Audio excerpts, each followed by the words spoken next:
In the quiet, snow-dusted towns of Wisconsin, life often moves at a slower pace.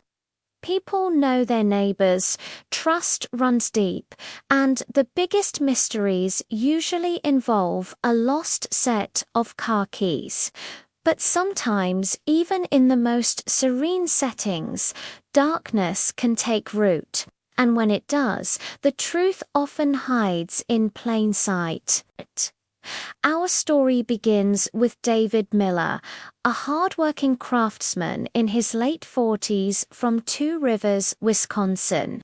He was known for his easy smile and a kind word for everyone.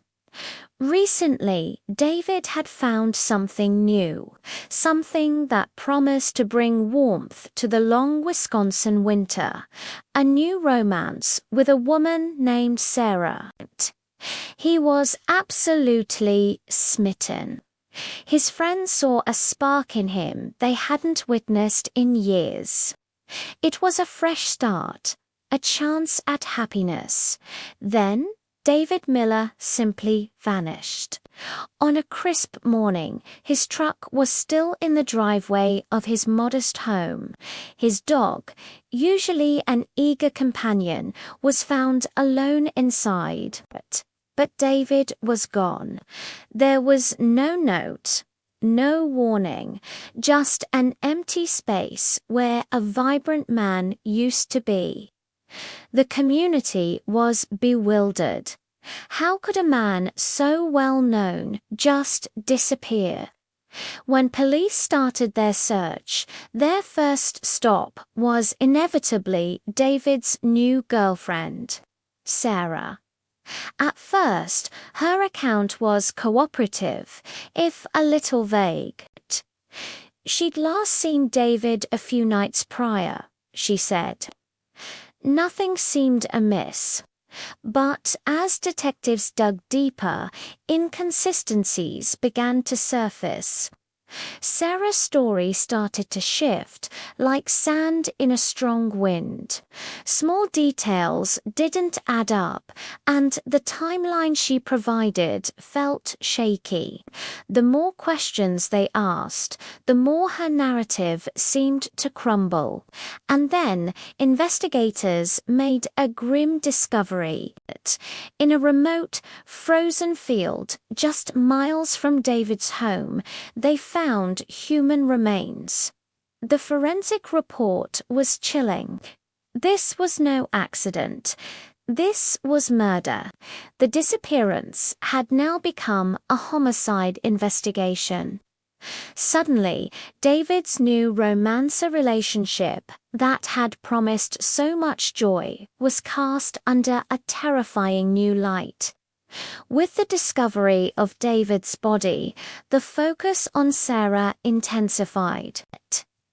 Detectives brought her in for questioning again, confronting her with the new evidence.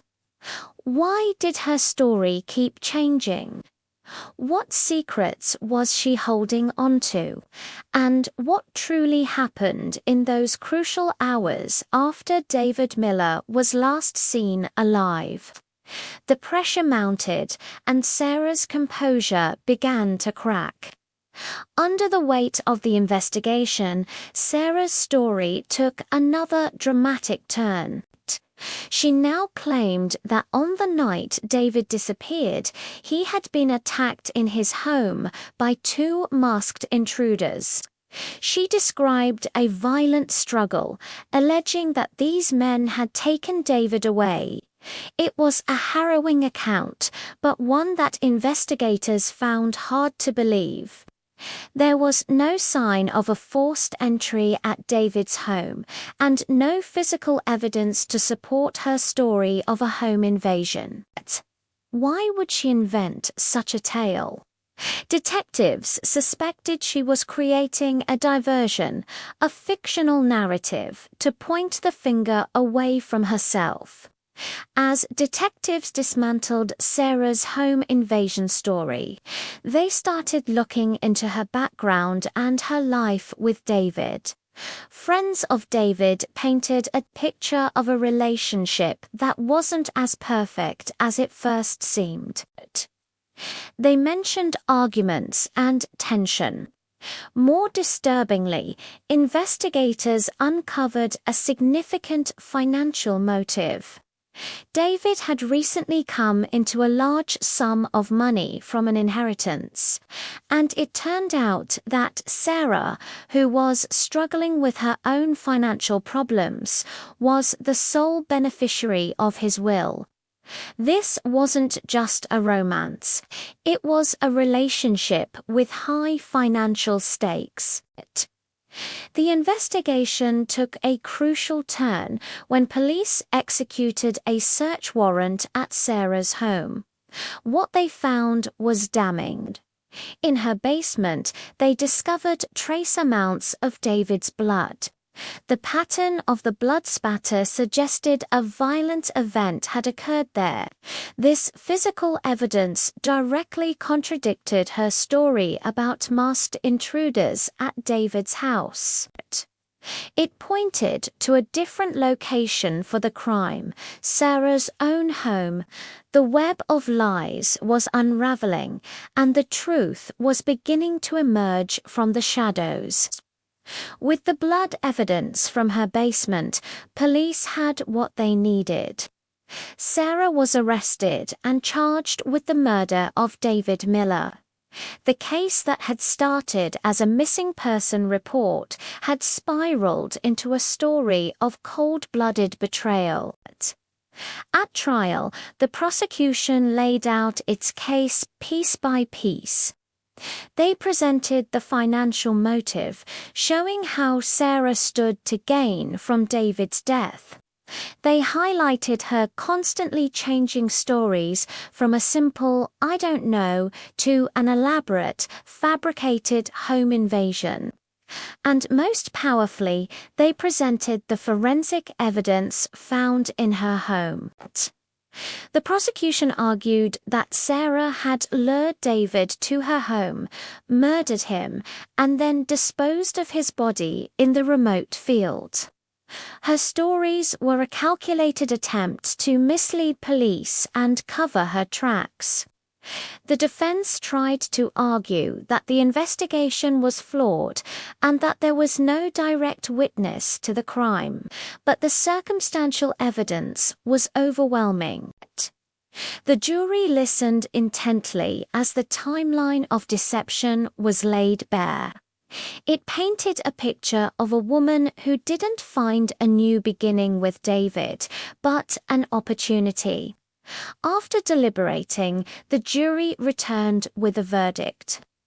They found Sarah guilty of first-degree intentional homicide.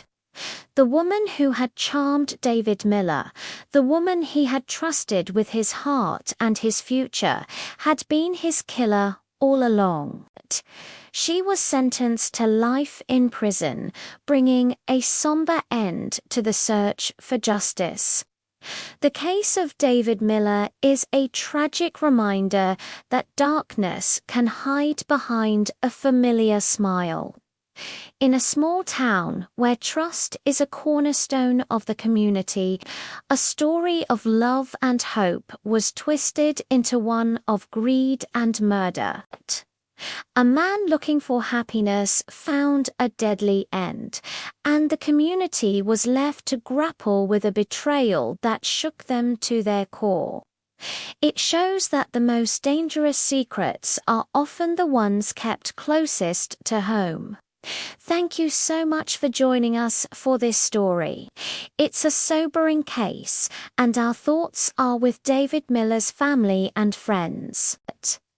If you found this case as compelling as we did, please consider liking this video and subscribing to our channel for more deep dives into complex cases. We appreciate your support. Stay safe out there.